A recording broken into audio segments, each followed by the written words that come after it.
On peut se permettre de commencer. Bonjour, rebonjour à toutes et à tous. Merci de votre présence. On a fait hier un tour de table de présentation, donc on ne va pas reprendre ce matin. Par contre, au moment d'intervenir ou de prendre la parole, n'hésitez pas à vous présenter pour ceux qui n'étaient pas encore présents hier matin. On a fait une première journée plutôt centrée autour de la question de la capacité juridique universelle, qui est un point de départ de la communauté mixte de recherche. On souhaite consacrer cette seconde journée à la question des différentes modalités de recherche impliquée, de recherche collaborative, de recherche participative, des différentes expériences que les personnes parties prenantes de la communauté ont en termes de recherche impliquée. Le premier symposium qu'on vous propose ce matin est justement d'avoir peut-être quelques réflexions et exemples de recherche prenant comme objet la question des droits humains, qui n'est pas une question tellement traitée dans les sciences sociales, beaucoup plus du côté des sciences juridiques. Donc, on prend le temps un petit peu d'échanger sur les manières de faire, sur quelques expériences, avec d'abord, donc, j'ai le plaisir de donner la parole à Claire Romeller de l'Université de Namur, juriste de droit international, de droit privé, qui va nous donner un petit peu ses perspectives et sa rencontre avec les enjeux de droits humains.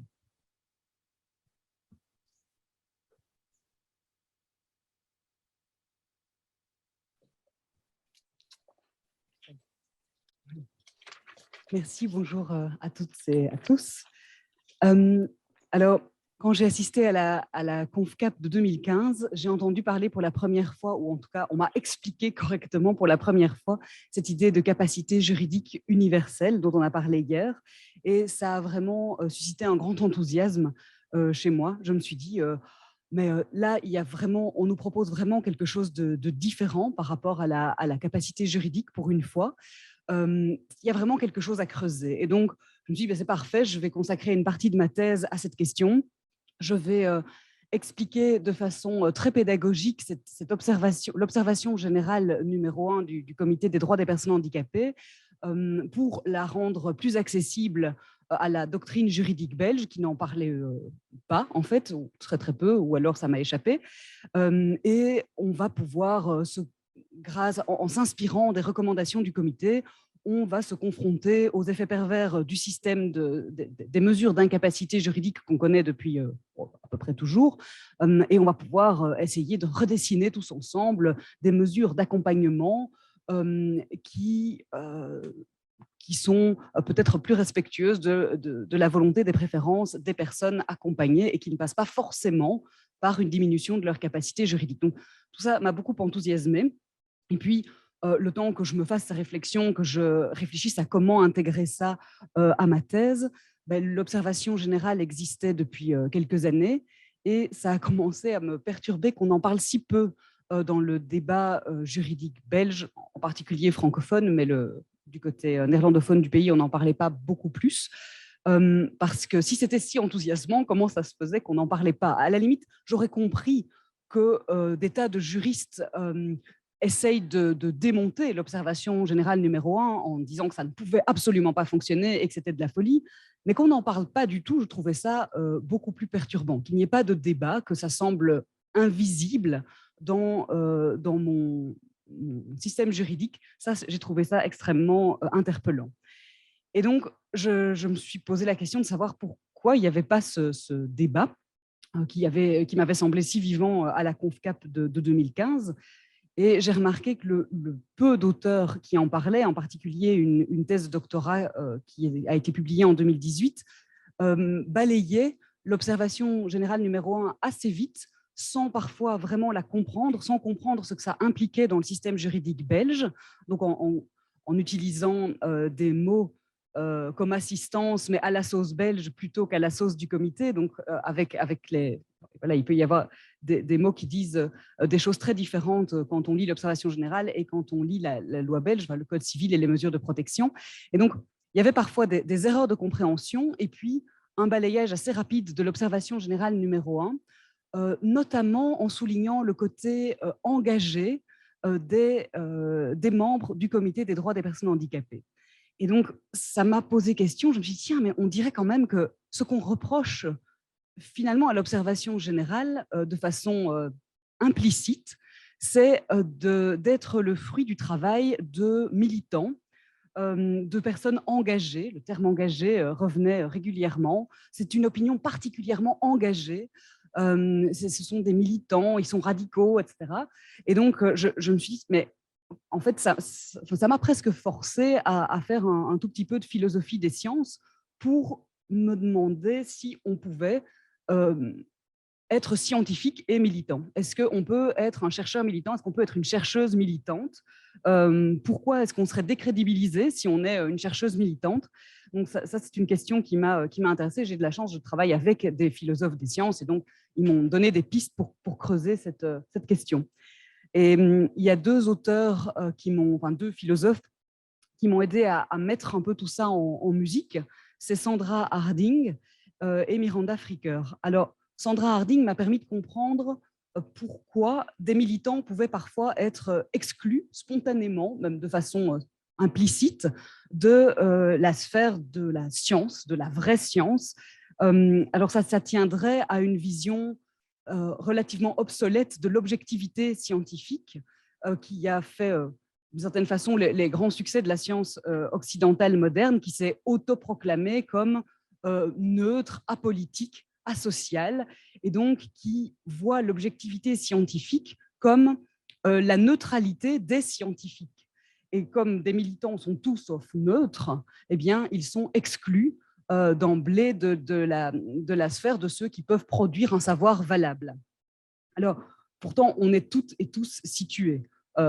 Ceux qui défendent un discours majoritaire et ceux qui font entendre un discours dissident ne sont pas moins situés ou plus situés les uns que les autres. Mais, même si on se documente, même si on applique une méthodologie, eh bien, on exprime à un moment tous une expérience subjective unique. Et donc, je dirais que finalement, ce qui fait la différence entre entre les chercheurs et les chercheuses qui sont perçus comme militants et celles et ceux qui ne le sont pas, c'est que les militants expriment un discours minoritaire, et donc forcément, ils doivent l'exprimer plus haut pour pouvoir le faire entendre, tandis que ceux qui s'inscrivent plutôt dans le discours majoritaire, ça ne veut pas dire que leurs recherches ne sont pas intéressantes, loin de là évidemment, mais ceux qui s'inscrivent plutôt dans le discours majoritaire ont moins besoin de jouer des coudes pour se faire entendre et donc sont moins perçus comme des militants. Donc, premier point par rapport à Sandra Harding, c'est ce lien entre le rejet des militants en tant que chercheurs et chercheuses qui serait lié à une vision de l'objectivité scientifique comme science neutre dans un monde où pourtant personne ne voit la réalité de l'extérieur et où nous exprimons finalement toutes et tous une réalité située. Alors, Miranda Fricker m'a permis de mettre des mots sur le type d'injustice que ça pouvait créer par rapport aux recommandations du comité. Donc, Miranda Fricker parle d'injustice épistémique lorsque quelqu'un n'est pas reconnu comme capable de développer et de transmettre un savoir valable. J'avais l'impression que c'était ce qui se passait j'ai l'impression que c'est ce qu'il se passe parfois avec les membres du comité des droits des personnes handicapées.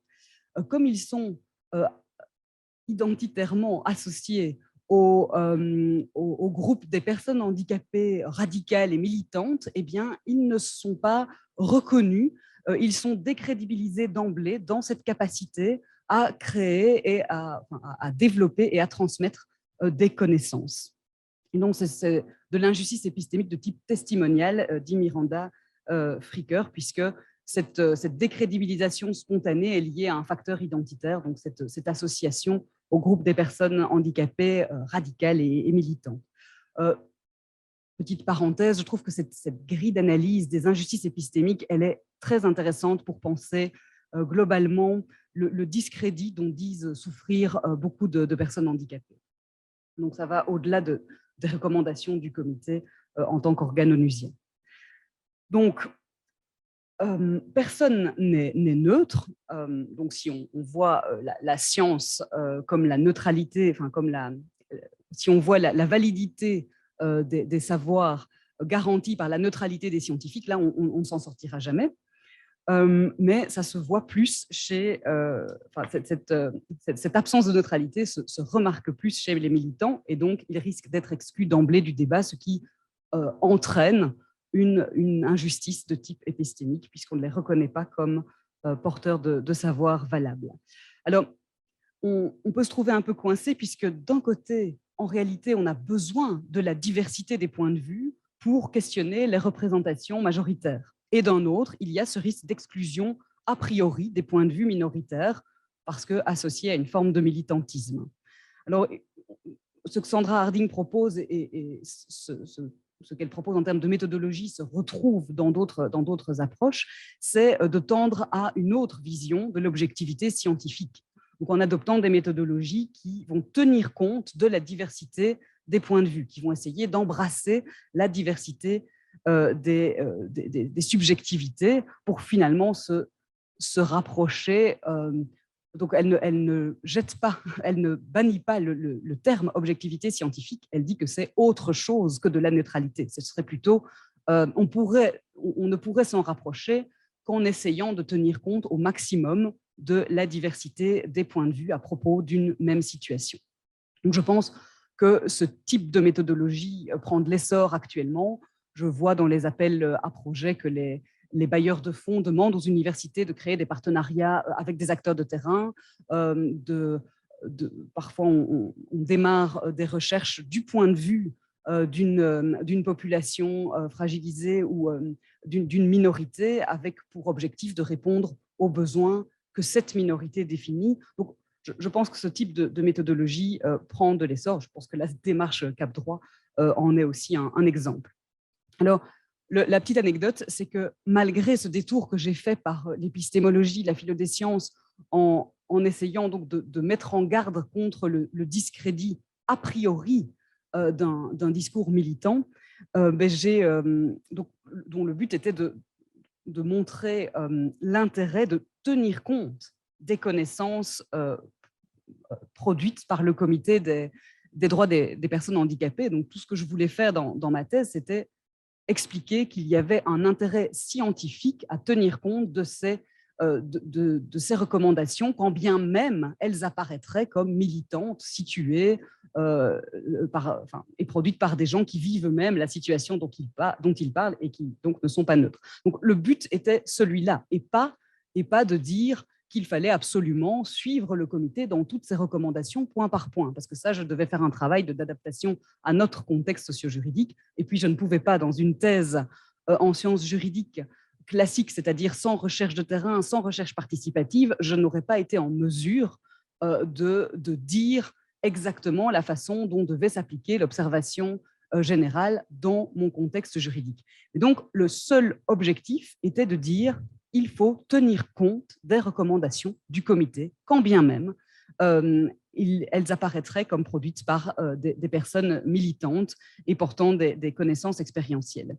Eh bien, malgré toutes ces précautions, j'ai fait les frais du discrédit contre lequel je m'étais en garde, au point que mon jury n'a pas compris tout de suite ma thèse et j'ai dû la reformuler. Donc, j'ai été perçue moi-même comme une militante parce que j'expliquais les recommandations avec enthousiasme et j'ai dû reformuler ma thèse en insistant lourdement sur ce que je viens de vous expliquer, en insistant lourdement sur le fait que pour savoir concrètement s'il fallait ou pas et comment intégrer l'observation générale numéro 1, là, on avait besoin de recherches différentes, notamment participatives, parce que sinon on irait contre d'autres valeurs prônées dans la Convention, enfin d'autres droits présents dans la Convention. Et donc j'ai dû insister lourdement sur cette partie pour pouvoir glisser ensuite qu'en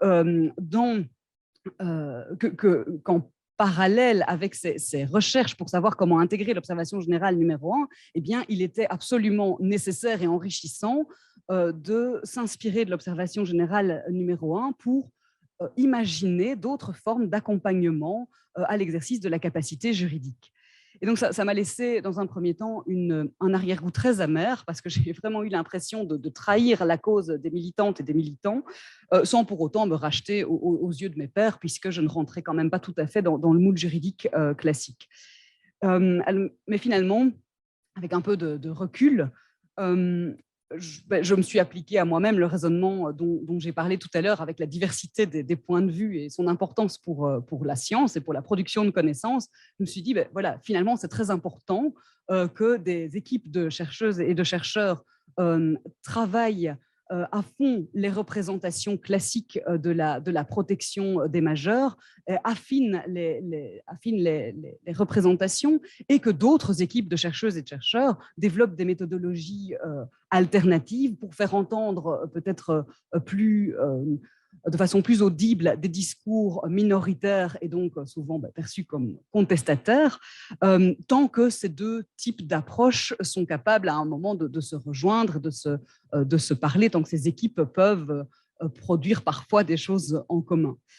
Et donc, je me suis dit finalement que c'était un bon travail de chercheuse militante que d'essayer d'être le trait d'union entre des discours majoritaires et des discours dissidents. Je vous remercie. Merci beaucoup, Claire. On propose, comme hier, de faire les interventions les unes après les autres et puis d'avoir ensuite un temps d'échange collectif. Donc, je laisse la parole immédiatement à Peter Beresford, qui nous fait le plaisir d'être là depuis le Royaume-Uni, pour une intervention également sur son expertise en recherche-action participative sur les droits humains. Thanks very much, Stephanie. And this will connect, I think, with what Claire had to say. Very briefly, just to say, because I think it is relevant and it's highlighted by what Claire said, what we have to offer is interpreted in terms of who we are and why we're saying it. And I work, as you know, at a university, the University of East Anglia in England. I'm also a long-term user of mental health services. I identify as a disabled person, and I'm also co-chair, please check our website, of a national organisation in the UK called Shaping Our Lives, which is an organisation we call a user-led organisation controlled by disabled people and other long-term health and care service users. Just to mention the kind of work I'm doing, I'm pleased to say that this year a group of us have managed in a co-productive way to produce open access, published by Policy Press, 2 books on COVID and co-production, with an international focus. And I'm also very proud of this, which is, as far as I know, the first attempt to analyze why it is that ideology is so non-participatory in its process, and how we might have more of a say, all of us, in the construction of the ideologies which so impact upon our lives. Now, there's a big headline for this session, and there's a big headline for the overall context in which it's taking place. I really would like to stress what to start with, why I think it is people want to get involved, because that's the starter for me around this issue. I think people generally, from my experience, and I've been involved in involvement, as it were, for most of my life now, certainly all my working life pretty well, because they want something to change. It's about making change. And it may be that they start by wanting to make change for something that's happened to them, and that something impacts on them and those close to them or people like them, the category of person that they're included as. But often people work well beyond themselves and are thinking about making change for people like them. It is a collective process generally, certainly if it's to be effective. And I've also worked with groups of people over issues where people know that there's very little likelihood of there being change for them, but they still struggle, even at difficult times, because they think it's so important to make change. I'm thinking particularly, for example, of people who are dying. And I've done work with people who have very little time of their life left, and they still think it's worthwhile devoting that most rare sort of resource they've got, time, to trying to work with other people in a similar situation to make things better for people to come, because they realize it may not happen in time for them.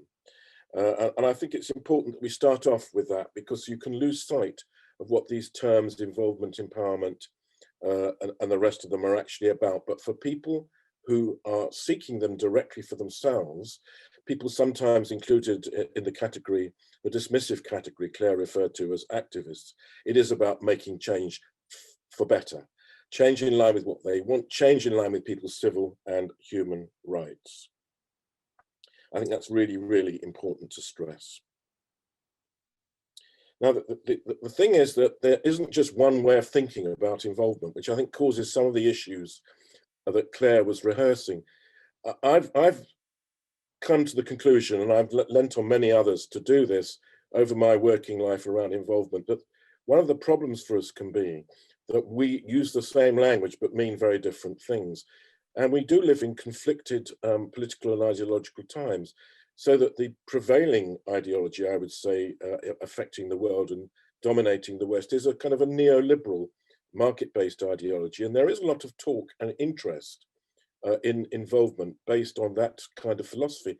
But it does tend to be, as you might expect of a market-based system, around our having more say as consumers, as customers. And that model has been the main one imported into the public policy and service systems, I would suggest, of particular relevance to us. It's my experience from my research and other people's too, that people who are campaigning, again, as activists and beyond, for improvement in their lives by getting involved, have a different model in their heart. They have a model of having more actual say, not being the equivalent of a shareholder or going to shareholders' meetings, those sorts of things, having a presence through filling in questionnaires as a consumer and doing market research. It's about a redistribution of power and control. And so I see that as a kind of a much more democratic rather than consumerist model. The two get much confused, and it's a real problem, I think, for people working for change in their lives. And they don't necessarily realize that the terms of operation may be based on a consumerist model, and it's very frustrating. And people then end up feeling they're not doing what they're saying they're doing. They're not really involving us. No change is coming out of this for me. But of course, when a company does market research or seeks consumer views, it's not saying we're giving you more control. It's saying we want to hear what you've got to say, with the corollary of then we can match our product or our service better to the demands that we see out there, not that you're going to have a seat on the board. And I think it's very, very important to stress that issue. The other distinction I want to make is between this kind of making change and participation. One of the key founders of the UK Disabled People's Movement, Mike Oliver, stressed that the kind of research he was interested in, and that emerged as emancipatory disability research, was not only about involvement. Involvement was a necessary characteristic of such research, but it wasn't sufficient. It had to be that the research had a predisposition, was committed to what he saw as making change for the people it focused on, and making broader social change, again in line with people's rights. So he and colleagues have therefore highlighted not so much the term participatory, which has to be a given, but emancipatory. And that's what's important, I think, about when we think about research which may have that direction. As people like Mike Oliver highlighted, there are characteristics we have to associate with such research, that it seeks to equalize the relationship between the person doing the research and the researched person. Easier said than done. That's not the history and tradition. That it has to be supportive and emancipatory and empowering in its process. It doesn't objectify the person. And it, of course, is not only linked with their personal empowerment, but with making broader social and political change. Those are its kind of commitments. And of course, those are not necessarily the commitments of traditional research. Traditional research has been, and that's the point that Claire was focusing on, mainly selling itself as being about knowledge production. But it's here I want to pick up perhaps some of the points that Claire was making, which I think were very helpfully made. And I want to develop them by thinking a bit more about our research inheritance. The research inheritance we've got really flies in the face of the sorts of things that Claire was saying and that Sandra Harding and Fricke are saying. And let me try and explain. When you look at the foundations of the research that's been our history, it's traditional research, what people call positivist research, it highlights three values, three principles. They're principles which, of course, Claire referred to: objectivity, distance, and neutrality. Objectivity, that you engage with the subject as an independent, separate, objectifying perspective. You don't engage with it in any emotional or connected way. Neutral, that you don't have a kind of an investment in a particular view or in what's happening to the subject of the research. And three, distance, that you are quite a way away from it. Well, this is where things get really complicated, of course, because if you're talking about, as researchers now are beginning to talk, and it's also become an article of faith in some research funders and some statutory approaches to research, that people who are the recipients of research should have some involvement in research, user involvement in research, then you're starting to create philosophical issues there, because no one can say that the person who experiences, whether we're talking about the focus of the research, whether we're talking about poverty or mental distress or disability, or if we move a little bit further, being a woman or being Black or the rest of it, no, none of those people can say that they are any of those characteristics, away and neutral. If you're Black, or if you're a woman, or if you're disabled, you can hardly say that you are distanced. You can hardly say that you are neutral, and you can hardly say you're objective about the issue under consideration. And this is the great, I think, the great problem, the unspoken, unaddressed problem in mainstream traditional so-called scientific, because that was the emphasis. You have to have those characteristics if you are going to claim to be scientific: neutrals, objective, and distance from your focus. Well, the truth is, as a famous British sociologist said, no human being can be objective in relation to encounters with another human being. We're not objects, we are subjects. But so this is a very questionable and, in my opinion, unscientific basis for research. It's a pretense. But what we know, of course, is that scientists, and I'm including social scientists amongst this, of course, have their own positions, and not only that, but their positions may be dictated by other interests which hardly make them objective, like who's going to give funding and whether they're going to get it and what funding is being given for. But there's a really worrying thing, which I think is at the heart of the points that Claire made here. If you're someone who faces discrimination and oppression on any of the grounds I've referred to, for example, we're talking particularly about disability as a disabled person, then not only do you face that discrimination and oppression as a disabled person, but you now must understand, you must come to the realization that you have another level of oppression and discrimination to face, because it will always be argued, so long as it suits those who are in power, that as a disabled person, how can you be neutral? How can you be objective, and how can you be distanced from the experience? And in a report I wrote, which you can access from the Shaping Our Lives website called It's Our Lives, I've rehearsed these issues about the way that if you accept the principles of traditional positivist research, you are automatically discriminating against people who are facing oppression and discrimination. It's exactly that, and it's very important to make the point. I want to just make two other points, really, if I can. One, that when we're talking about involvement and enabling perspectives of lived experience to be included, then we must make sure we do not mirror the hierarchies of inclusion and exclusion that operate more generally in society, more generally in politics and democracy.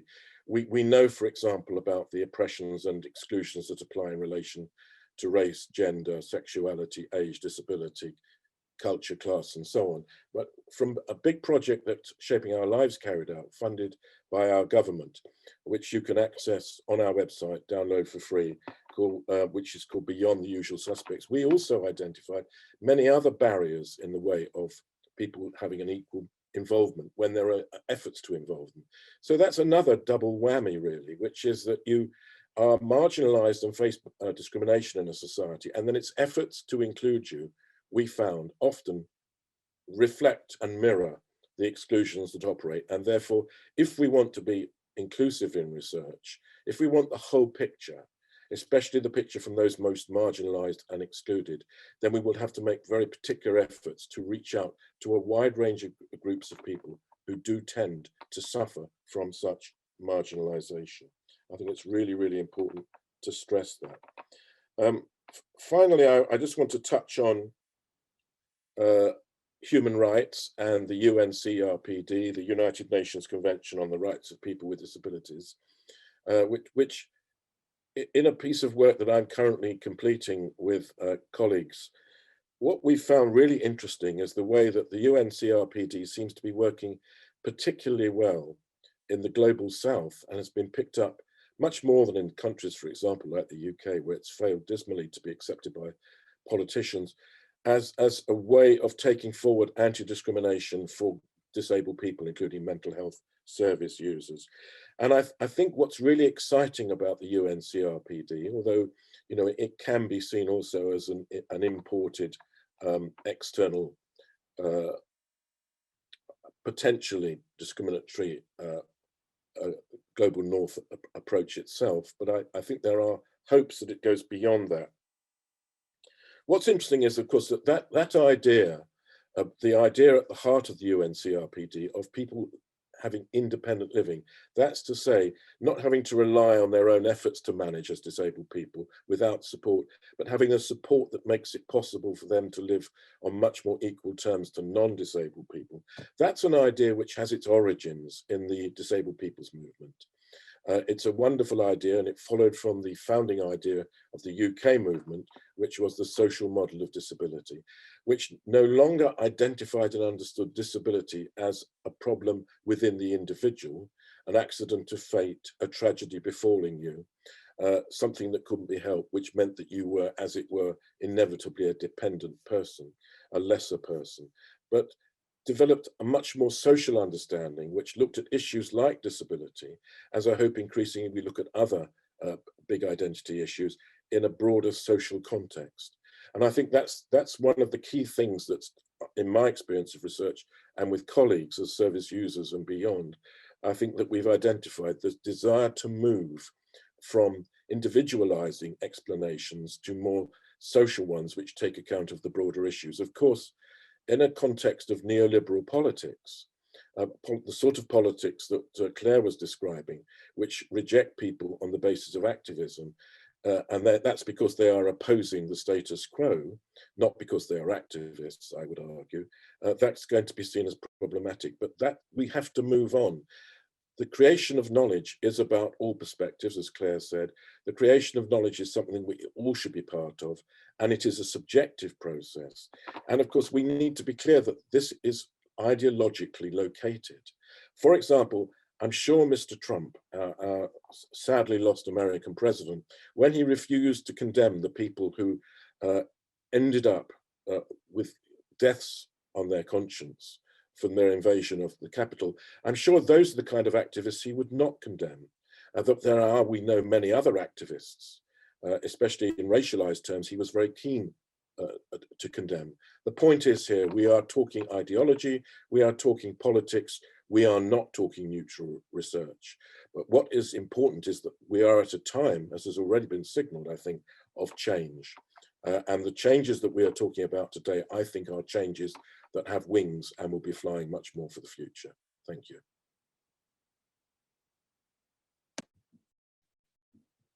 Merci beaucoup, Peter. Je vous propose de passer la parole à Jean-Philippe Viriot-Durandal et Radoslav Gruev. Je crois que c'est d'abord Jean-Philippe à qui je laisse le micro.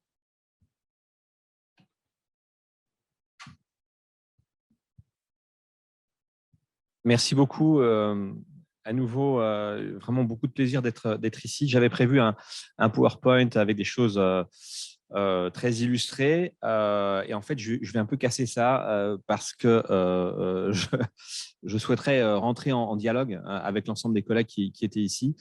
Donc, j'ai bossé pour rien, c'est pas grave. Si j'ai un petit peu de temps, je vous présenterai quand même la démarche en essayant de l'avoir de manière un peu plus du coup, réflexive avec vous, pour vous montrer un petit peu ce qu'on fait dans le domaine du vieillissement et peut-être ce qu'on peut faire ensemble à l'avenir.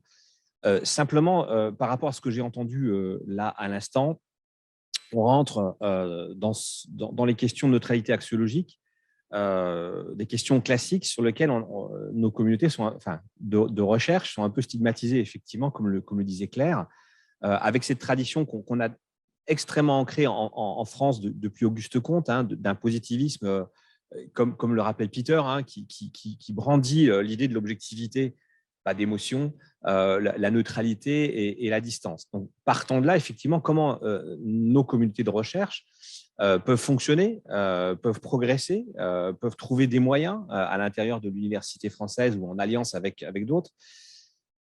Moi, quand même, il y a un point sur lequel je pense qu'il faut éviter d'accepter la manière dont sont enfermées les démarches que nous défendons. C'est-à-dire que si on regarde l'histoire des sciences, elle nous apprend quand même que les approches positivistes sont émaillées de bien des entailles, parce que même en sciences dures, la recherche est marquée par des courants, par des méthodologies différentes, par des théories différentes, qui démontrent qu'il n'existe pas une seule voie, une seule façon intrinsèquement de faire de la recherche, et que la recherche, elle est fragmentée dans un univers qui est de plus en plus complexe. Donc, je pense déjà que peut-être ces approches, à partir des publics, devraient être un peu plus assumées à travers les démarches participatives, et peut-être qu'il faut aussi constituer des masses critiques pour revendiquer le fait qu'il y a une place pour ces approches et qu'elle n'est pas moins scientifique du fait de cette fragmentation intrinsèque à la science, sur le plan méthodologique, sur le plan des courants théoriques. L'autre point dont on n'a pas parlé, par contre, et c'est vrai peut-être que Peter aurait des choses à dire là-dessus aussi, et Claire, mais c'est la méfiance en Europe à l'égard des studies, notamment en premier lieu des gender studies, ou un peu moins, parce que les Français et les Européens ne le connaissent pas, c'est les African American Studies, qui ont quand même aussi porté un certain nombre de revendications qui ont amené à des mutations. Et puis, alors là, je vais parler de ma boutique, c'est les Aging Studies. C'est-à-dire que là, on a une façon de faire de la science qui a été, dans un certain nombre de cas, discréditée pour de multiples raisons. Je pense qu'il faut qu'on arrive à l'analyser. Il y a une réticence, Claire l'a dit, à l'égard du lien qu'on peut avoir à travers un objet, c'est-à-dire des African Americans qui en fait, prendraient leur identité comme point de départ pour saisir un objet. Donc, ce serait par définition non scientifique. Déjà, on peut questionner ce principe-là. Ou des femmes qui rentreraient dans le gender studies et qui, par définition, seraient disqualifiées. Alors, moi, j'ai de la chance parce que j'ai commencé à travailler sur les aging studies quand j'étais jeune. Mais le problème, c'est que plus j'avance, moins je suis scientifique, puisque je me rapproche de mon objet. Bon, bref. Alors, au-delà de la boutade, premièrement, la question de savoir si le fait d'appartenir à une communauté ou à un groupe humain qu'on va étudier, qu'on va fixer comme objet, nous disqualifie. Dans quelle mesure est-ce qu'un individu n'est pas capable d'objectiver son propre rapport? C'est ce qu'on nous demande dès la première année de fac. Objectiver votre rapport à votre objet et dépassez-le. Donc, ce premier point-là, je pense qu'il faut revendiquer le fait qu'on a la possibilité. Voilà. Parce que, à mon avis, le problème de la critique et de la pertinence de la critique ne se situe pas là, mais je pense qu'il faut le dire. Donc, on a l'idée que dès qu'on est lié à un objet, on est nécessairement pas dans une relation scientifique, contrairement aux sciences dures, qui, par essence, en fait, substantiellement, sont distinctes de leur objet. On n'est ni une molécule, ni un astre pour l'astrophysique. Donc, on a cette distance dont s'est inspiré le positivisme pour nous dire qu'il fallait ne pas être dans notre objet, sur lequel on part sur des pieds d'inégalité en sens humain et social, puisque nous sommes dans la société. Donc ça fait longtemps qu'on a ce point-là a été discuté. Alors, en France, il y a aussi un rapport, enfin, un problème de méfiance par rapport aux enjeux de la communautarisation de la recherche et des dangers de fragmentation des objets transversaux, comme l'inégalité ou la pauvreté, mais aussi des concurrences avec des schémas d'explication qui ont préexisté aux studies, notamment les lectures classistes, qui structurent une grille d'analyse à partir des rapports de domination économique. Donc, on voit bien ici qu'on n'évolue pas dans un système où ces approches-là sont nécessairement les bienvenues. Alors, toujours par rapport à ce qu'ont dit Peter et Claire, ce n'est pas la scientificité, à mon avis, qui est en cause.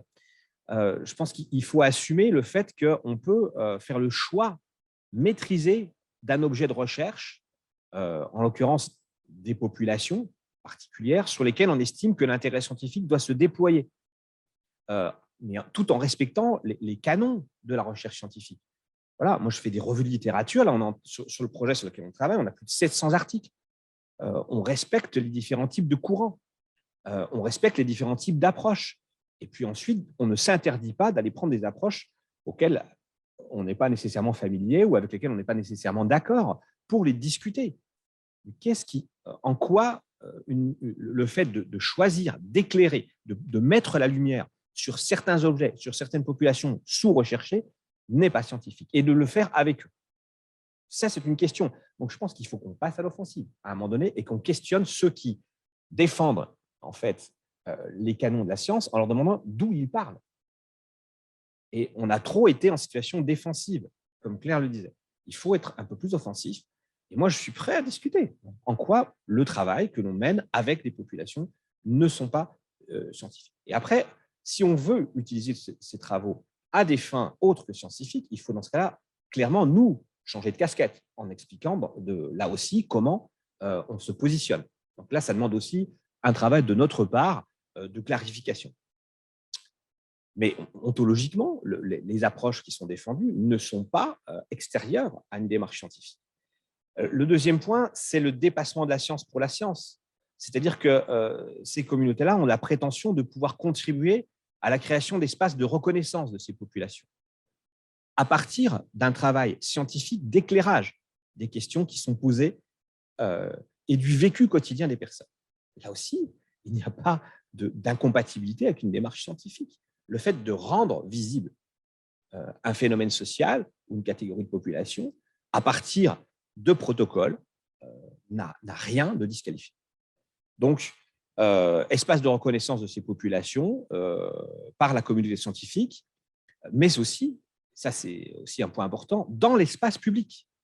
Ce qui nous ramène à un autre enjeu dans ces démarches, c'est l'articulation avec la décision politique et la manière dont les chercheurs qui veulent aller au-delà de la science pour la science, les chercheurs peuvent apporter par leurs travaux des éléments de réflexion ou de préconisation pour faire évoluer les environnements matériels et immatériels dans lesquels les populations évoluent, avec l'ambition de le faire avec ces populations d'une manière ou d'une autre.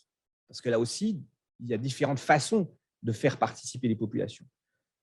Dans les projets que nous on mène, on estime être à minima, très modeste. C'est-à-dire qu'on part de très loin et on essaye d'inclure, on apprend à inclure.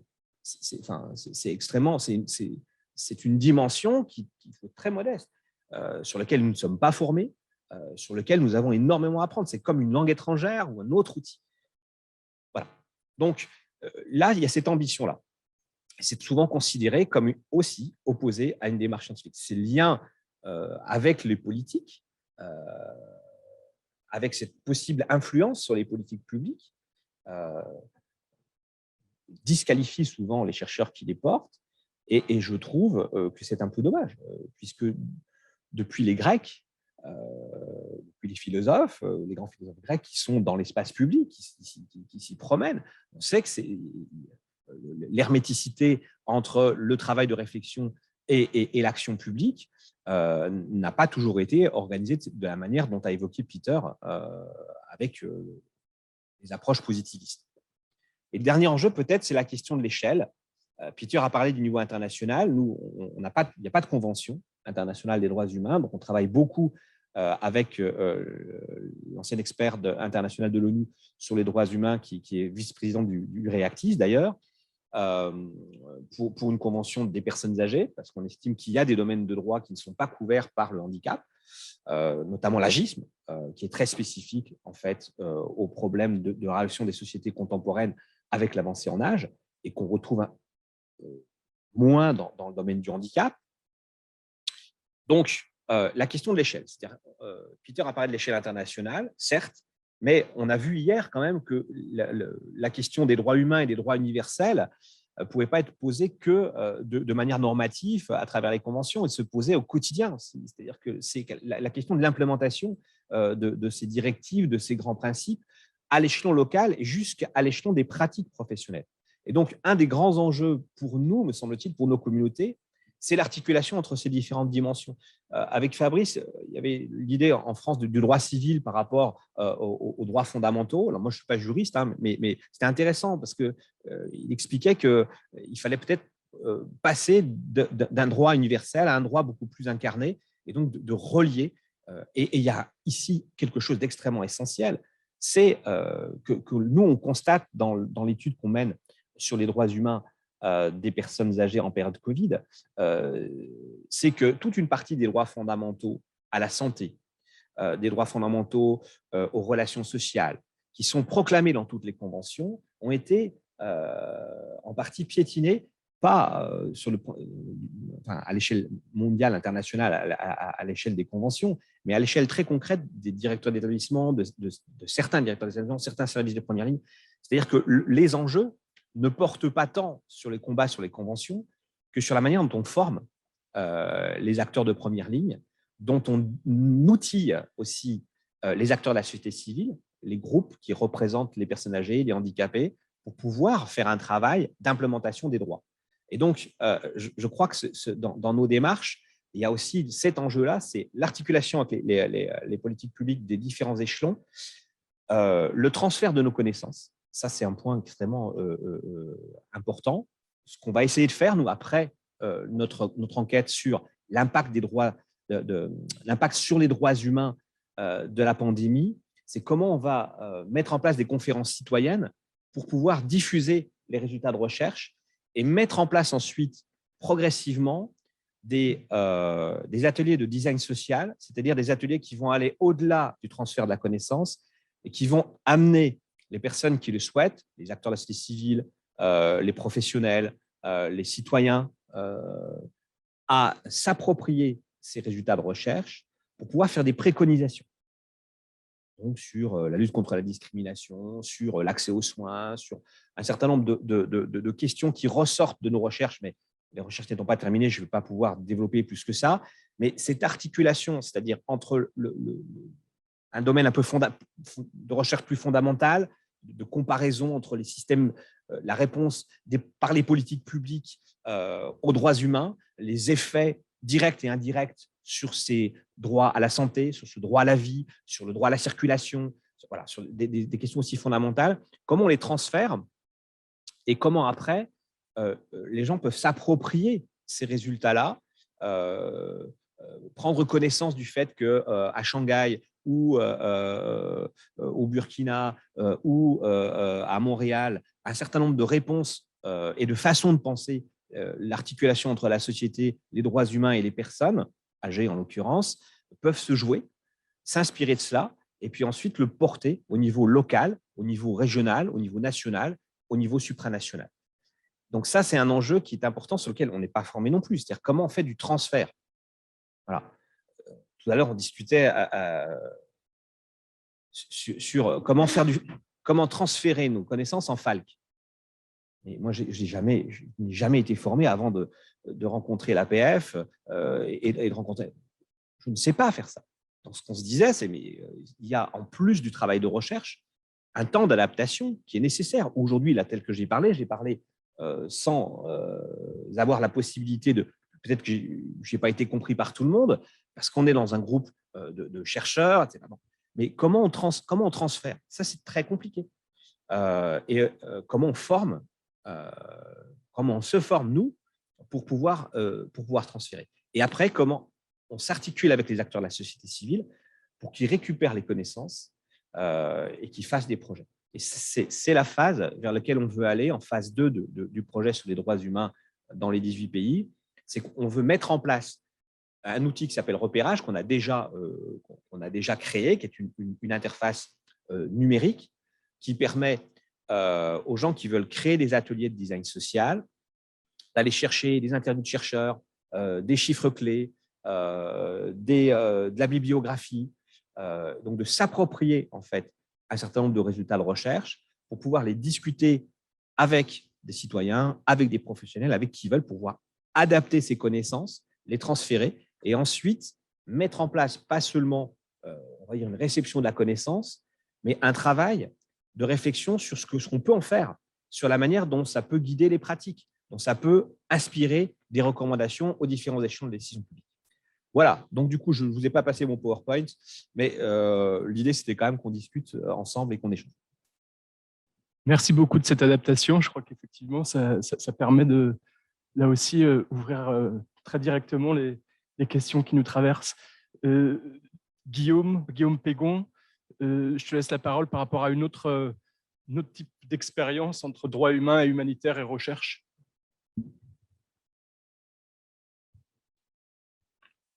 Merci de m'avoir invité à ce congrès. C'est vrai qu'il y a une vraie continuité dans les dialogues. Donc moi, je vais redescendre d'un cran sur mon intervention. Alors, je suis sociologue, psychologue clinicien. Je travaille dans différents domaines, dans différents champs, dans le champ de la santé mentale, mais avec différentes perspectives. Donc, actuellement, je travaille dans un centre psychothérapique. Je suis chef de service un service qui s'inscrit dans l'offre de soins auprès de populations migrantes en situation de précarité. Et puis, je suis aussi responsable d'un second dispositif qui essaie de promouvoir des politiques de santé mentale sur le territoire du département de l'Ain, donc pas très loin d'ici. À côté de ça, j'ai aussi un pied dans l'humanitaire depuis une quinzaine d'années. Donc un peu moins soutenu actuellement, mais voilà, j'étais responsable des projets de santé mentale et de violences liées au genre, à l'âge et au handicap à handicap international. Et donc du coup, c'est de ça dont je voudrais parler aujourd'hui, même si c'est une expérience qui est un peu à distance, en vous présentant un programme qu'on a développé, qui est toujours en cours d'ailleurs, sur différents pays. Alors, handicap international est surtout connu, alors humanité et inclusion maintenant, hein, c'est une ONG qui a changé de nom, est surtout connu pour travailler auprès de personnes en situation de handicap, vivant avec des incapacités, surtout physiques, aussi sensorielles, et un peu moins sur la question de la santé mentale. Donc, voilà, on a développé un certain nombre de programmes. Et en fait, ce qui est intéressant au siège de l'organisation, c'est que ces programmes ont été développés en même temps qu'on travaillait sur cette thématique de violence liée au genre, qu'on a étendue aux violences liées au genre, à l'âge et au handicap. Pourquoi ? Parce que finalement, en fait, en travaillant sur pourquoi personne finance des programmes humanitaires dans le champ de la santé mentale, pourquoi en fait on voit des financeurs arriver sur les questions de violence liées au genre. Est-ce qu'il n'y a pas un point commun à adresser sur cette problématique ? Et donc, ce qu'on a identifié, c'était effectivement qu'en fait, on était en face d'une problématique sociétale d'inégalité dans les rapports de pouvoir. Et donc, du coup, quel que soit finalement l'âge, le handicap, le genre, et que donc la santé mentale était aussi victime dans le champ de l'humanitaire en fait d'une forme de discrimination systémique dans la manière dont les programmes sont financés. Donc, de la même façon, dans les réseaux internationaux auxquels participe Handicap International, comme International Disability Alliance, par exemple, il n'y a pas vraiment de plaidoyer international sur les questions de santé mentale. Et donc, du coup, voilà, moi, je me suis posé la question, finalement, quand on travaille dans des pays en voie de développement, que dit une ONG de son positionnement vis-à-vis de collectifs de soutien à des personnes qui vivent avec des problèmes de santé mentale? Comment elle réfléchit son positionnement? Comment faire émerger? Est-ce qu'on peut penser une stratégie d'émergence de groupes de soutien à des personnes qui vivent avec des problèmes de santé mentale? Est-ce qu'on peut essayer de structurer ça?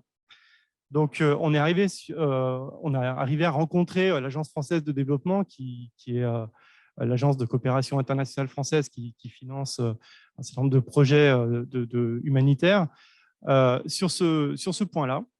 Et donc, du coup, on a développé un programme un peu expérimental, donc, qui a été développé en 2011-2012, qui a démarré en 2014, financé sur 4 années, et qui, depuis, en fait, a été renouvelé, donc, et va encore une fois être renouvelé. Donc, finalement, on va être sur un programme expérimental de 12 années, ce qui est juste énorme dans le champ de l'humanitaire. Et donc, je vais essayer de vous faire la synthèse voilà, d'une recherche, alors un peu bricolage, qu'on a faite en 2016-2017. Alors, ce programme de recherche, en fait, il intervient dans 4 pays, donc au Togo, à Madagascar, au Liban et au Sud-Soudan. C'est un programme qui s'appelle Touching Minds, Raising Dignity. Merci, c'est gentil, Arnaud. Donc, l'objectif global de ce programme, c'est d'améliorer la participation sociale et citoyenne de personnes vivant avec des problèmes de santé mentale.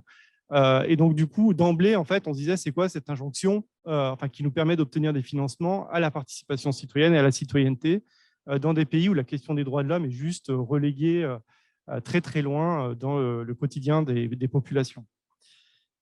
Alors, ce qu'on est parvenu à faire dans ce programme, c'est que traditionnellement, les programmes d'ONG, c'est des programmes qui sont financés sur 3 ans, qui sont très, très opérationnels, et il n'y a pas beaucoup de prise de distance, il n'y a pas beaucoup de recherches qui sont financées.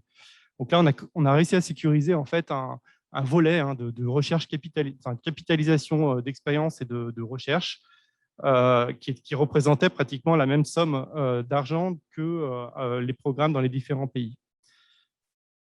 Donc, ce volet transversal comprenait une phase d'étude suivie d'une phase de capitalisation. Donc, ces 2 temps visaient à mieux comprendre et analyser la question de groupes de soutien comme support d'accompagnement, mais aussi comme élément clé d'amélioration de la participation sociale, de la représentativité et du plaidoyer des usagers de la santé mentale. Donc, l'étude qui a été faite, donc on était deux chercheurs, était de type ethnographique, menée entre 2015 et 2016, et donc portait sur 4 groupes de soutien de personnes vivant avec des problèmes de santé mentale qui évoluaient dans des contextes vraiment extrêmement variés. Dans des prisons à Madagascar. Alors, on entendait par personnes qui vivent avec des problèmes de santé mentale. Alors, à Handicap International, il y a un positionnement sur qu'est-ce que c'est qu'un problème de santé mentale qui est un peu plus connu aujourd'hui, parce que on tend à se positionner comme ça de manière générale, en tout cas en France actuellement, mais qui à l'époque était un peu nouveau. C'est-à-dire que du coup, on ne se limitait pas à la question des troubles mentaux diagnostiqués par le DSM ou la CIM, mais aussi sur la question de la vulnérabilité, de la détresse psychologique qui pouvait être d'origine sociale, culturelle, économique, voilà, en lien avec des phénomènes de rupture dans les parcours de vie des personnes. D'où le fait qu'on considère travailler sur la santé mentale dans les prisons, alors non pas seulement du coup avec des personnes qui vivent avec des troubles mentaux sévères, mais avec le fait que la prison elle-même est un environnement qui génère de la détresse psychologique, qui peut même aller jusqu'à des formes de trauma, des formes de dépression sévères. Donc ça avait demandé, en fait, pour arriver à démontrer ça, tout un tas d'études qu'on avait réalisées avant. Ce second terrain était dans un hôpital à Djouba. Donc Djouba, c'est la capitale du Sud-Soudan. Donc je ne sais pas si vous connaissez le Sud-Soudan, mais c'est un nouvel État qui est extrêmement pauvre. Et donc l'hôpital, c'est un lieu où on est comme dans un certain nombre de pays africains, à enchaîner les gens avec des vraies chaînes. C'est des contextes qui sont extrêmement violents en termes de rapport à l'autre et de générateurs d'inégalités de vie humaine. Un autre contexte était dans les camps de réfugiés palestiniens au Liban. Donc là, c'est un contexte sur lequel Handicap International travaille depuis une vingtaine d'années, et notamment auprès d'un groupe de femmes qui ont des enfants qui vivent avec des différentes formes d'autisme et de trisomie 21. Et donc, c'était un groupe de soutien de mamans. Et puis, le dernier contexte, c'était un centre de santé mentale au Togo, à Lomé. Voilà, contexte qui est aussi très particulier, puisque à Lomé, au Togo, il y a encore des camps de prière où on enchaîne des personnes en situation de handicap, vivant avec des schizophrénies ou des troubles bipolaires, dans des camps qui regroupent 500 personnes. Et donc, on avait un centre de santé mentale à côté d'un de ces camps, centre de santé mentale tenu par des sœurs, puisqu'au Togo, la politique de santé mentale du gouvernement ne permet pas de financer ces centres. Et donc, du coup, c'est encore des centres qui sont tenus par des religieuses. Donc, voilà les 4 contextes, donc, vraiment hétérogènes, avec tout plein de choses qui sont hétérogènes. Et puis, du coup, voilà, la question, c'était finalement, est-ce qu'on peut repérer donc, sur ces différents collectifs qui étaient dans ces différents terrains. Alors, ces collectifs, donc, qui étaient parfois naissants dans les prisons, c'était des collectifs de prisonniers qui se mobilisaient pour développer des activités psychosociales, récréatives, de la zumba, de l'alphabétisation, en pensant un petit peu les rapports de pouvoir qu'il pouvait y avoir entre les gardiens de prison, le chef du quartier dans une prison, des choses comme ça. Donc vraiment des groupes naissants, et puis des groupes plus anciens comme au Liban, où voilà, ce groupe de mamans fonctionnait avec un groupe de parole, et qui était en train de constituer un peu une association qui travaillait sur des formes de plaidoyer défense des droits des enfants dans les camps palestiniens, donc beaucoup plus structuré. Donc voilà, quand une ONG travaille auprès de différents groupes, finalement, qu'est-ce qu'elle doit repérer, comment elle se positionne dans le réseau qui entoure aussi ces groupes pour pouvoir travailler, parce qu'au Soudan, on ne peut pas forcément arriver en disant on est une ONG droits de l'hommiste, voilà nos combats, etc. Sinon, c'est simple, vous prenez l'aéroport et on vous ramène à Addis Abeba assez rapidement, ce qui est encore mieux, effectivement. Donc voilà.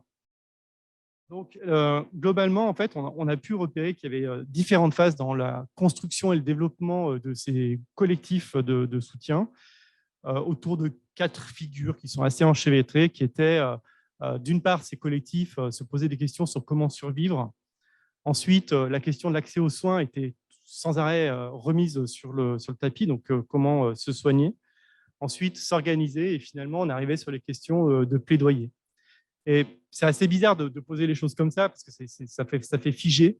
Et c'est comme si finalement on devait quand même quelque part essayer de reconnaître quand on arrivait sur un terrain où en étaient ces collectifs. Voilà. Est-ce qu'on est dans un collectif qui est en train, pour faire collectif, de se poser les questions de, par exemple en prison, comment je vais me nourrir? Parce que la ration alimentaire, quand on est en prison à Madagascar, c'est une poignée de manioc tous les jours, c'est la même nourriture. Donc, quand on dit on va constituer un collectif, le collectif, il est d'abord pris par le fait qu'il faille se nourrir. Donc, est-ce que le collectif peut aider par rapport à ça? Bon, je ne vais pas trop développer, parce que sinon, je vais en parler pendant 1 heure sur chacun des groupes. Donc, l'analyse des résultats de cette étude a mis en évidence que les stratégies d'accompagnement à l'émergence et la structuration des groupes de soutien dans les pays en développement doivent reposer à peu près sur… il y a 4 grandes questions qui nous ont semblé essentielles. Donc, premièrement, se questionner sur le ou les partenaires à prioriser quand on arrive sur un terrain, quand une ONG comme ça arrive sur un territoire dans le projet. Quelles sont les institutions partenaires choisir? Est-ce qu'il faut choisir avec les institutions traditionnelles, les tradithérapeutes, les sorciers, avec les religieux, avec l'État? Puisqu'on veut adresser ces formes de participation citoyenne, du coup, quel est le bon interlocuteur? Et comment arriver à les mettre ensemble autour de la table s'ils ne le sont pas? Qu'appelle-t-on les institutions de référence dans un pays en développement? Et comment et sur qui s'appuyer pour traduire? Je pense que la question de la traduction dans la continuité de ce qui a été dit juste avant, à mon avis, c'est le nœud du problème, en fait. Comment traduire localement l'ambition de participation et de mobilisation citoyenne des individus, des familles et des communautés? Donc ça, c'est un premier paquet de questions. Deuxième questionnement, il s'agit de s'interroger sur les rapports qu'entretiennent les membres d'un groupe de soutien vis-à-vis de leurs institutions, notamment en termes de relations de pouvoir, sachant qu'on était dans des territoires où la corruption est la règle. La corruption est la règle en prison, dans un certain nombre de… Voilà. Donc, du coup, comment accompagner, par exemple, des modalités de participation et de citoyenneté dans des prisons malgaches où on est dans des logiques de corruption avec le chef de prison pour avoir un peu plus à manger. Vous voyez, c'est comme ça que ça se réfléchit. Troisièmement, transparaît la nécessité de prendre en compte les preuves subjectives que constitue le problème de santé mentale, notamment en menant une réflexion institutionnelle portant sur jusqu'où redonner du pouvoir à un groupe de soutien. Qu'est-ce que ça signifie redonner du pouvoir à un groupe de soutien? Qu'est-ce que c'est que cet empowerment? Comment accompagner le processus de prise de pouvoir, tant au niveau du groupe que des individus? Je dis ça parce qu'il y a des enjeux de personnalité, d'ego quand on vit avec certains problèmes de santé mentale. À certains moments, un collectif se crée, le président va moins bien, et donc du coup, comment ces groupes, et notamment on a eu ces expériences au Togo où il y avait le premier collectif représentatif d'usagers en santé mentale au Togo qui s'est constitué, avec un bureau dont le président passait par des phases d'état paranoïaque qui était extrêmement sévère et qui agressait en fait le trésorier et donc du coup qui voulait dissoudre l'association, etc. Et en fait, ce qu'a pensé l'accompagnement de cette association, c'est d'avoir des modalités de résilience, du coup avec des soutiens dans l'association, où du coup pouvaient monter au bureau à certains moments d'autres membres de l'association pour venir remplacer, soutenir sur certaines fonctions d'un bureau. Donc ça, c'est des choses qui sont extrêmement importantes à penser et donc du coup, si on se dit qu'on veut accompagner, il ne faut pas non plus l'évacuer. Mais comment le faire?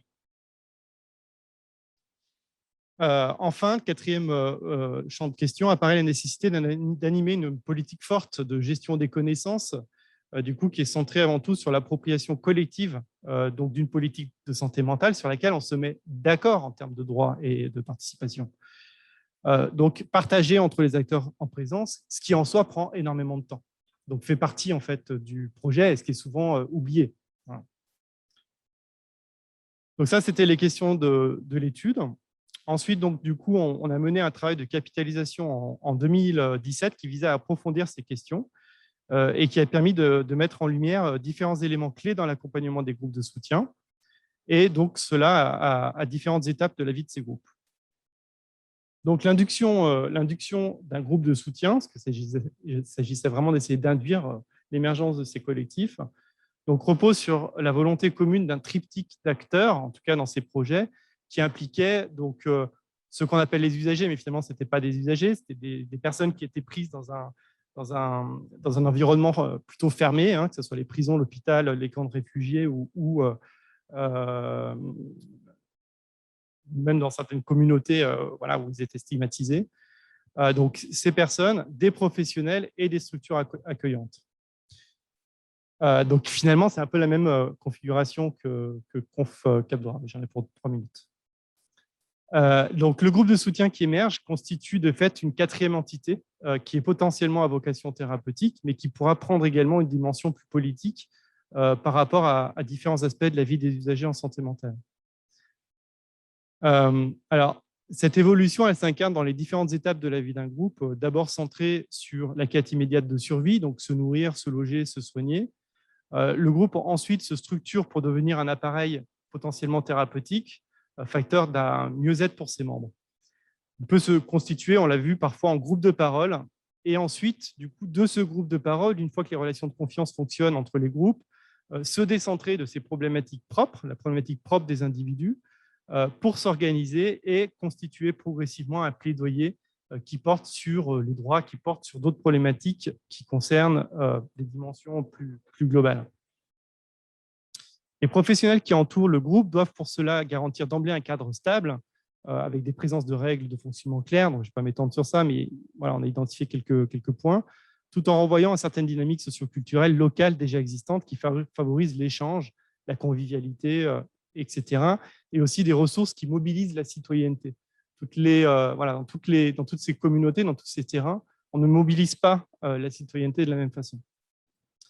Donc, plus largement, ce processus de capitalisation a mis en évidence l'importance du travail de fond des acteurs accompagnants, qui peuvent être une structure accueillante, professionnelle et potentiellement une ONG. Donc, ces acteurs, ils doivent rester attentifs à l'évolution régulière du groupe qui les accompagne, et ça passe par l'identification et l'accompagnement de ce qu'on a appelé en fait des porteurs d'éthique, des personnes qui étaient dans la communauté, mais qui étaient des personnes un peu hybrides, des traducteurs qui circulent entre les différents mondes en présence. Donc, à la fois les mondes de l'humanitaire, mais aussi de la société traditionnelle et aussi, par exemple, d'une institution qui représente l'État, etc. On a aussi observé donc, du coup, la nécessité d'anticiper les problématiques organisationnelles propres aux personnes vivant avec les problèmes de santé mentale, donc, comme j'ai pu le dire, en lien avec des problèmes qui pouvaient émerger dans la dynamique des groupes. Et enfin, nous interroger sur les relations de pouvoir particulières qui se développent au sein de tout collectif et qui invitent les ONG aussi à penser des rapports décolonialisés de l'aide humanitaire qui peuvent transparaître justement dans cette injonction à la participation et à la mobilisation citoyenne. Voilà. Merci. Merci beaucoup. On voit qu'il y a beaucoup de questions transversales qui émergent. Je vous propose, pour ouvrir la discussion, de laisser la parole à Serge Bersolde. Oui, bonjour, Serge Bersolde, et je suis professeur au CNAM, où je suis titulaire de la chaire accessibilité.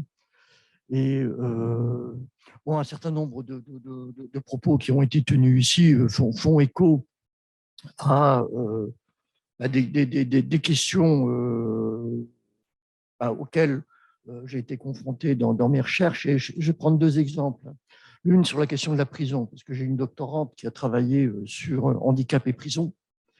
Et ce qui était frappant, c'est que il apparaissait que le raisonnement en termes de droit fonctionnait difficilement, parce que la prison est un lieu de non-droit. C'est un lieu de non-droit d'une manière générale. Comment, dans ce contexte-là, la question des droits fait-elle sens? Et c'est là que on a été amené avec la doctorante à opérer Yana Zdravkova, vous en avez peut-être entendu parler, un glissement de perspective qui consistait à dire que finalement, un des enjeux, si l'on voulait penser la question du droit, c'était de se saisir ou d'essayer de comprendre comment la question de la déficience était mise en sens par l'univers carcéral. C'est-à-dire que finalement, on s'est saisi de la notion de handicap comme étant la mise en sens de la déficience de la personne, et c'est des personnes qui présentaient aussi bien un trouble psychique que des déficiences intellectuelles ou des déficiences motrices. Donc, on s'est intéressé à la manière dont l'univers carcéral rendait la présence de ces personnes socialement signifiante. Et ce qui a été intéressant, c'est que ce glissement de perspective a permis d'identifier un certain nombre de rationalités. Et des rationalités autour desquelles, comment dirais-je, se gérer l'importunité que représentaient les personnes.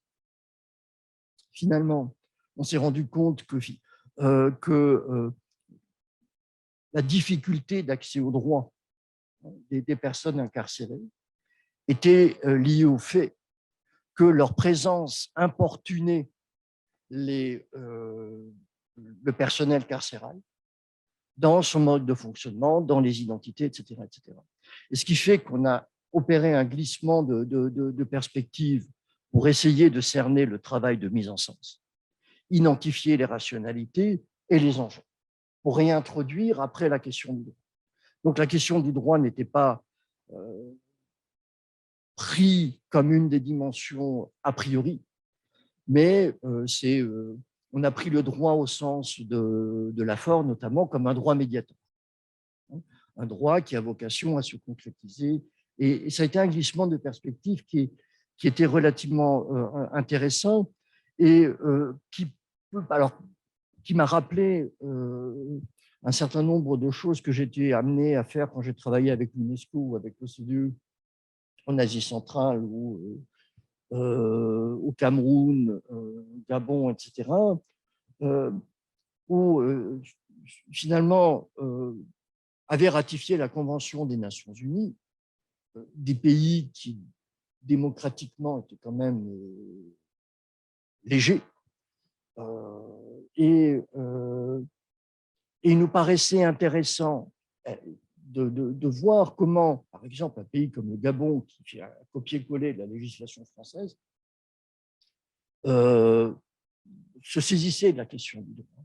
Et là aussi, si vous voulez, on a été obligé d'opérer un glissement de perspective radical pour nous interroger au premier chef sur la manière dont on rendait socialement signifiant la présence de ces personnes dans un contexte rural, dans un contexte urbain, etc., pour, si vous voulez, voir comment se jouait la concrétisation du droit. Parce que si je prends certains pays d'Afrique, l'inclusion, elle est totale. Ils sont invisibles. Je veux dire, il n'y a pas d'établissement spécialisé, ou très peu. Les initiatives qui peuvent être développées par des organismes internationaux tels que l'UNICEF, Save the Children et autres sont très ponctuelles. Ou Handicap International, je ne savais pas que vous avez changé de nom.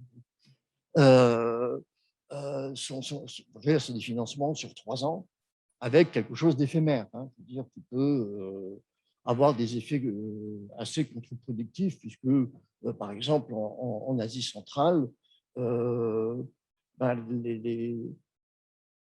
les établissements spécialisés, là, je parle du Kirghizistan, avaient été fermés, et c'est Save the Children qui avait développé des établissements type classe spécialisée, mais vu que c'était les plus proches des zones les plus rurales, ben, on y mettait tous les élèves finalement, de ce qui fait que tous les élèves se retrouvaient en classe spécialisée.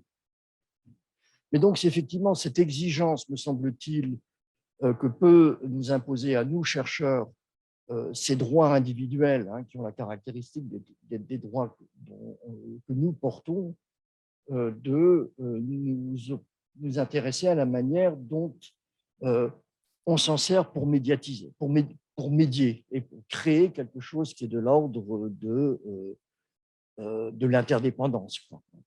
Je crois que c'est une dimension qui est relativement complexe, mais qui vraiment nous demande de réfléchir à la manière dont on peut se saisir du droit pour penser peut-être différemment les approches du handicap et ce qui fait problème finalement. Merci beaucoup, et ça fait vraiment lien avec nos échanges d'hier, effectivement, sur la manière d'appréhender le droit. Est-ce que comme arme, ou plutôt comme médiation, justement, de connaissances, hein, dans des nouvelles manières d'appréhender la connaissance? C'est vraiment intéressant. Je laisse la parole à Arnaud.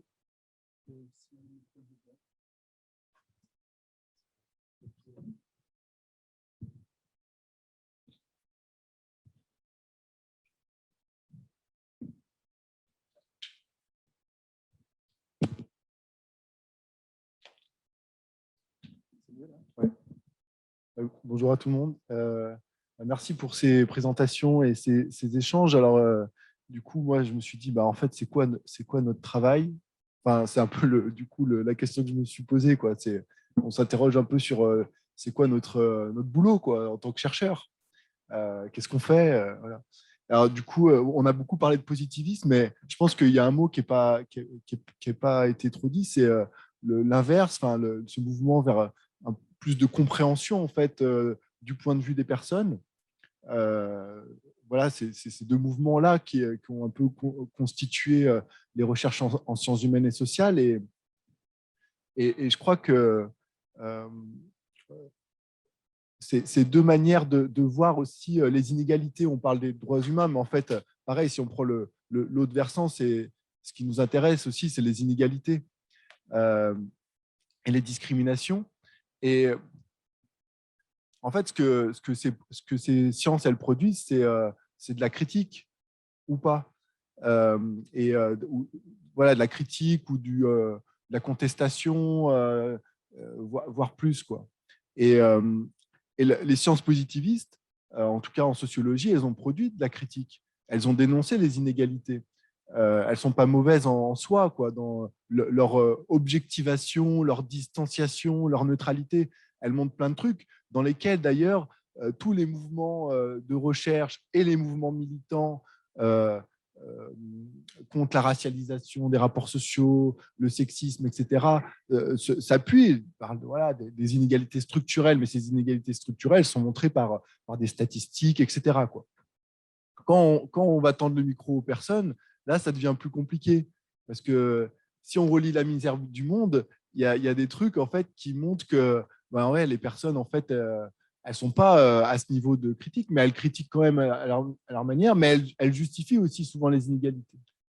Bon, voilà, c'était un peu des réflexions que je me faisais en écoutant et puis en réfléchissant là aux mots, à la thématique de symposium, quoi. Alors voilà, est-ce qu'on fait de la critique? Est-ce qu'on veut entendre la critique des personnes ou est-ce qu'on promeut la critique? Est-ce qu'on veut que les gens ils aillent dans le sens de critiquer justement ces inégalités structurelles et les institutions qui les produisent? Voilà, alors c'est un peu les questions que je me suis posées. Et alors je me suis demandé aussi, mais normalement, les chercheurs, ils vont participer à des groupes qui sont dans la réalité sociale, quoi. Ils essaient de comprendre justement qu'est-ce qui se passe dans un groupe de militants ou dans un groupe de pairs, etc. Et là, on dit, en fait, on va faire en sorte que les personnes, elles puissent, dans la recherche participative, elles puissent participer à quelque chose qui les amènerait à devenir des critiques des inégalités, quoi. Donc, c'est deux mouvements différents. Et voilà, du coup, je me suis demandé où est-ce que les chercheurs ils luttent, quoi, finalement. Et est-ce qu'il y a des gens qui étudient les chercheurs qui luttent quand ils luttent, mais quand ils luttent entre eux, entre groupes de pairs, etc., quoi. Voilà, ou est-ce qu'ils sont vraiment extérieurs à tout ça? Et bon, je m'arrête là.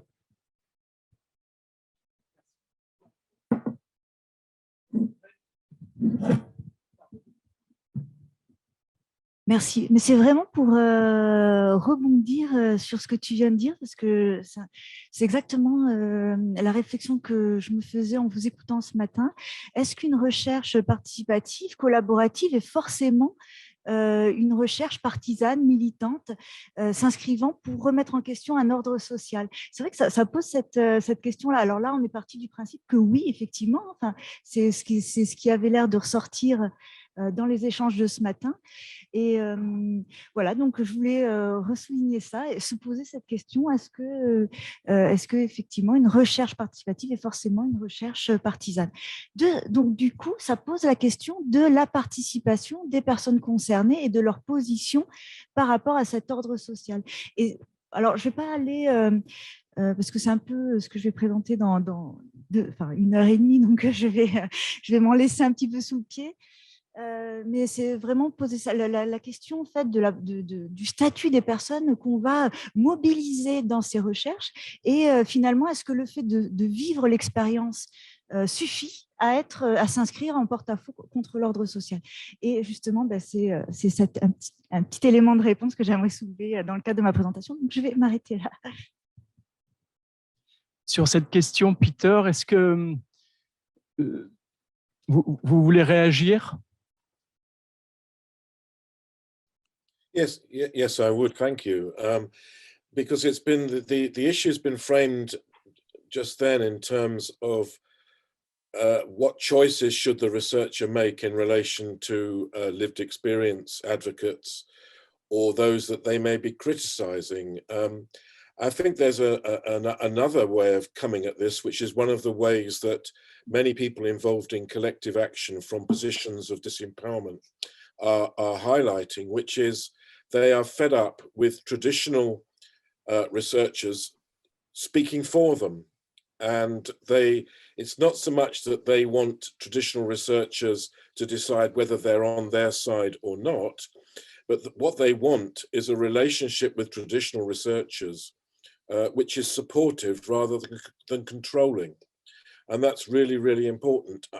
If you look at the history of the disabled people's movement, which interestingly was very much shaped by issues around them critiquing research, they felt that people who were arguing that they were advancing the views of disabled people, but who were non-disabled people, had no right to do so, and were taking away the ground from disabled people themselves. And that included very significant researchers like the famous sociologist Peter Townsend, and those researchers then, and there are still some researchers now, I'm not saying the people here today, found it very difficult to understand that point of view. They couldn't understand why they couldn't speak on behalf of disabled people, although they were not experiencing the inequality and exclusion that those disabled people were arguing for challenging.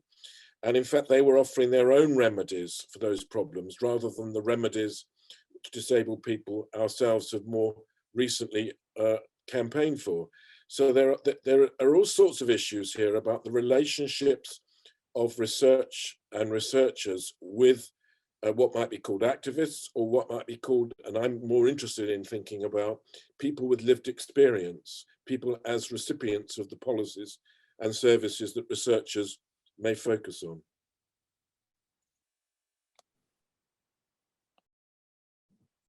Merci beaucoup, Peter. Nicolas Ordener de Marseille. Oui, bonjour. À toi. Oui, bonjour, bonjour tout le monde. Je me présente, je suis Nicolas, je suis travailleur social médiateur au sein de la PHM à Marseille. J'avais une question un peu pour tous les intervenants. En fait, c'était surtout au sujet du droit. C'est un mot qui est revenu assez souvent. Droit comme, enfin, je crois que c'est Benoît qui l'a introduit, droit comme passerelle vers justement une recherche, qu'elle soit participative ou non.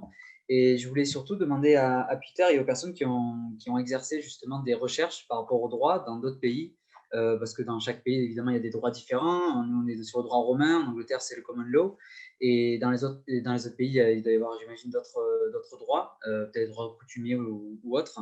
Et c'était pour savoir justement quels ont été à la fois les leviers positifs et les barrières un peu rencontrées justement lors de ces recherches par rapport aux droits des pays dans chaque au droit et à la législation de chaque pays, justement, dans ces recherches. Question pas facile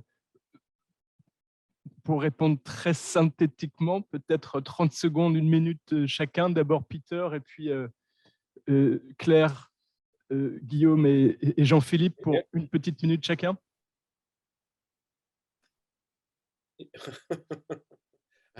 I'll try. I think it's an extremely good question, and it really resonates. It has important application if you think of it in the context of the United Kingdom, where our internal laws in relation to rights have been under constant attack from right-wing policymakers and politicians, and where there is a desire, for example, to challenge, and has been attempts to get rid of our human rights legislation, and where for us it's really important that we have some link, not a very strong one it sometimes feels, with the UNCRPD, for example, and other United Nations, and before Brexit, European-based legislative support and control. But there is a real problem. I think there's a real problem for people who face oppression, that they don't really know very much about these levers. They don't know very much about their legal entitlements, or those legal entitlements which may be there offered by supranational organizations. And if you don't know about something, then you can't really use it, and you may be turned against it. And there is a great skill, I think, amongst politicians in the United Kingdom to make many disadvantaged people hate the people who are seeking to support them, or who have face shared oppressions. So I think there's a massive task here to make things like the UNCRPD, etc., etc., etc., much better known to more people, not just privileged people like I might be myself, but to people who are going to be having day-to-day difficulties with very serious oppressions, whether it's in relation to issues of sexuality, gender, ethnicity, age, class, culture, faith, or indeed disability.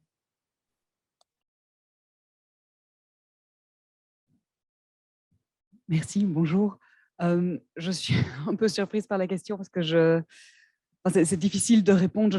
Même dans mon propre contexte national, je ne suis pas sûre d'avoir une vision suffisamment globale de différentes façons d'appréhender le droit comme outil pour transformer les pratiques. Je peux vous dire comment moi je fais, mais ça reste un contexte très limité. Personnellement, je travaille avec des soignants, beaucoup. Et donc, il y a ça rejoint quand même un peu le thème général, c'est que j'essaye vraiment d'être à l'écoute de leurs problèmes concrets au jour le jour. Donc, en tant que juriste, membre d'un centre de bioéthique, je ne m'amène pas en voulant porter la bonne parole ou avec des grands discours sur l'euthanasie et l'avortement. J'essaye de voir ce qui fait problème au quotidien au chevet des patients ou justement trop loin des chevets des patients parce qu'on n'a pas assez le temps de faire son job, etc. Et il y a aussi souvent des petites tensions avec les patients ou les familles des patients. Et donc, peut-être j'essaye d'abord d'écouter les problèmes et de montrer comment, dans telle situation très concrète, un outil que j'utilise beaucoup qui s'appelle la loi relative aux droits du patient peut être intéressant, mais comme outil véritablement plutôt que comme obstacle, parce qu'en tant que juriste, on n'est pas toujours bien vu dans les milieux médicaux. Enfin, voilà, on sait un peu plutôt comme celui qui va donner des recettes et imposer des procédures, alors que le but n'est certainement pas là. Maintenant, faire le lien avec la convention relative, donc je ne travaille pas au quotidien la convention relative aux droits des personnes handicapées, mais ça va avoir une forte influence sur la façon dont je considère la capacité du patient et la reconnaissance de la capacité du patient. Et donc, la convention, dans ma pratique, mais ça ne dit pas du tout la pratique belge en général. Voilà. Mais dans ma pratique, la convention sert à nuancer très fortement la façon dont on considère un patient, et en particulier un patient qui vit avec un trouble mental, et la façon dont on va analyser ou pas d'ailleurs sa capacité de discernement. Et là, je présente la loi comme un outil. J'essaye vraiment d'insister sur ce mot. C'est un outil, ce n'est pas une liste de recettes. Ça peut aider dans certaines situations.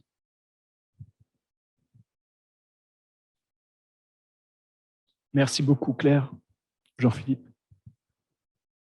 Deux choses. Déjà, une première réponse, c'est que la question de bouleversement de l'ordre social mériterait d'être un peu creusée, notamment avec les approches de Touraine sur les luttes affirmatives ou les luttes intégratives. C'est-à-dire qu'on peut avoir des groupes qui vont revendiquer d'être intégrés à l'intérieur du système de décision ou qui vont revendiquer un tout autre système. Donc, derrière l'idée du poil à gratter en fait, que représentent les comités de recherche alliés à des comités de citoyens, on a différents types d'approches, des approches néo-marxistes, par exemple, qui revendiquent un changement de système fondamentalement, et puis des groupes qui vont plutôt revendiquer une intégration à l'intérieur du système existant. Donc, on n'est pas sur les mêmes types d'approches. On peut avoir des groupes avec des finalités différentes, et puis des intermédiaires entre les deux. Changement de perception sur le handicap, sur les personnes âgées, il n'y a ni dans l'un ni dans l'autre. Il est un peu dans un travail de mutation. Voilà. Sur la question juridique, effectivement, ça nous renvoie aux problématiques de hiérarchie des normes, en partant de droits universels vers des droits locaux et leur traduction.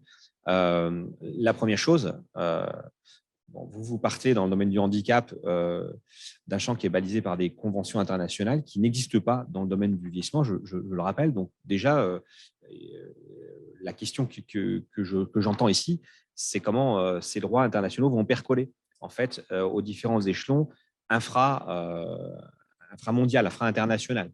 Donc, comment ces droits percolent, comment on le fait passer dans des droits réels, donc comment on passe de droits formels à des droits réels. Et là, c'est encore plus intéressant parce que il y a tout le rôle du lien entre la recherche et l'advocatie. Comment on observe des groupes qui font un travail de veille, de traduction dans les systèmes juridiques locaux ou nationaux tels qu'ils existent, comment ils font la transition entre les populations et puis ces registres de droit, en menant des class actions, par exemple, si tant est que les class actions soient autorisées, puisque dans certains pays comme la France, c'est assez récent par rapport aux États-Unis. Donc, on est dans des systèmes de droit, des systèmes juridiques qui offrent des structures d'opportunité, comme diraient certains collègues anglo-saxons, qui sont différents.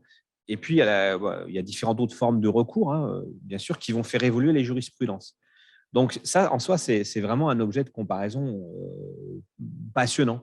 Ça va nous renvoyer à des cultures de l'action politique, des cultures des mouvements sociaux aussi, qui ne sont pas nécessairement les mêmes. C'est tout l'objet. Alors, il n'y a pas de recette. Hein. Franchement, plus on avance dans le travail de comparaison, plus c'est compliqué. Avec la question du droit romain, du common law, c'est pareil. Alors, dernier point, c'est la structuration des relations entre les citoyens et l'échelle de décision politique. Et là, il y a une autre dimension entre les pays centralisés, très jacobins pour ce qui est de la France, puis les pays plus fédéraux comme les États-Unis, la Russie ou le Brésil, et puis plus confédéraux comme la Suisse. Et là, on voit que la question des droits humains ne se pose pas de la même façon, parce que ce n'est pas au même niveau que les décisions vont être prises. Voilà. Donc, dans les comparaisons, à chaque fois, on doit remettre en contexte, parce que dans un certain nombre de cas, c'est les États fédérés et pas l'État central, alors qu'en France, c'est très, très, très centralisé par Paris. Voilà.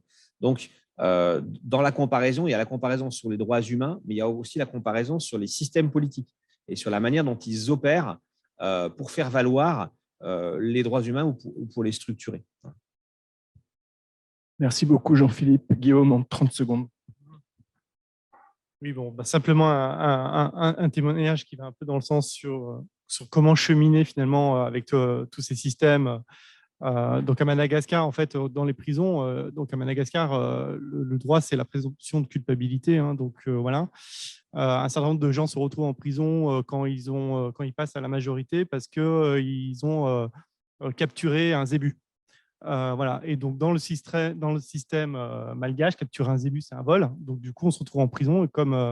Voilà. Et donc, présomption de culpabilité aussi, parce qu'il y a un certain nombre de conflits de voisinage. Et donc, du coup, les voisins s'accusent d'avoir agressé sexuellement les voisines, etc. Et donc, du coup, beaucoup de gens se retrouvent en prison en attente d'être jugés. Et ça peut durer 1 an et demi, 2 ans, puisqu'il n'y a pas de juge, parce qu'il n'y a pas d'avocat, etc. Donc, à Madagascar, ce qui règne surtout dans les villages, c'est le droit coutumier. Et pour le coup, voler un zébu, c'est une réussite qui permet d'accéder au titre d'homme dans le village.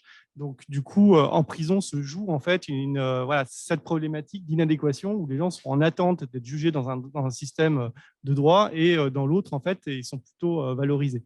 Donc, ça crée des situations qui sont complètement dingues.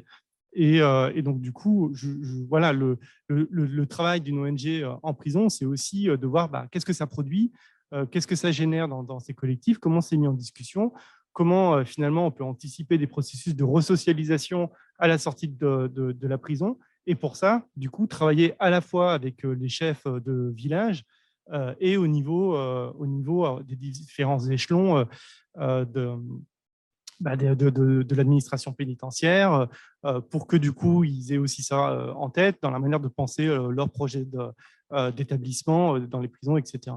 Et donc du coup le travail d'une ONG comme un handicap international, c'est vraiment d'être à tous ces échelons et après de reprendre ça éventuellement dans les comités de discussion sur la manière dont l'État malgache va implémenter la Convention internationale relative aux droits des personnes handicapées ou celle sur la protection de l'enfance. Je me souviens très, très bien avoir repris des rapports sur la question des droits de l'enfant en demandant, en fait, et c'est parce qu'on est dedans, parce qu'on est sur ce terrain-là qu'on peut jouer ce rôle de traducteur sur ces différents niveaux.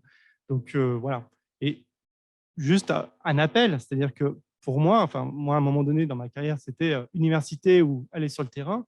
J'ai choisi aller sur le terrain parce qu'effectivement, je ne sentais pas que dans l'université, il y avait cette capacité de traduction qui était suffisamment bien pensée.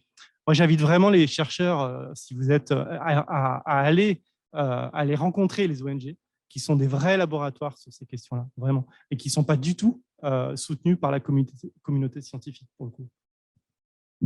Merci beaucoup, Guillaume. On appelle ces rencontres des Cap Lab avec l'idée d'essayer de faire un peu laboratoire. Au sein de la démarche Cap Droit et de la coordination, Jean-Philippe disait qu'on est modeste dans l'apprentissage de la recherche impliquée et de fait, on apprend lentement et notamment sur ce rapport à la connaissance, positivisme, objectivation, place de la subjectivité. Peut-être je laisse conclure le symposium par Valérie là-dessus. Oui, bonjour. Donc, je voudrais remercier Claire pour son intervention. Je crois que c'est très intéressant son approche sur la scientificité au niveau du militantisme et pour les usagers en santé mentale. C'est un challenge important à saisir. Ce n'est pas évident de se situer en tant que militant usager dans la recherche Cap Droit, mais il y a des ouvertures par rapport aux chercheurs académiciens, aux travailleurs sociaux. Et il y a tout un travail d'objectivation à faire par rapport à cette approche, je dirais, d'usager militant. Et cette approche d'usager militant, elle ne se fait pas sans douleur et sans réflexion. Merci. Merci beaucoup. On se fait une pause 10 minutes. Et on se retrouve là pour 11h10. Merci pour la densité des échanges.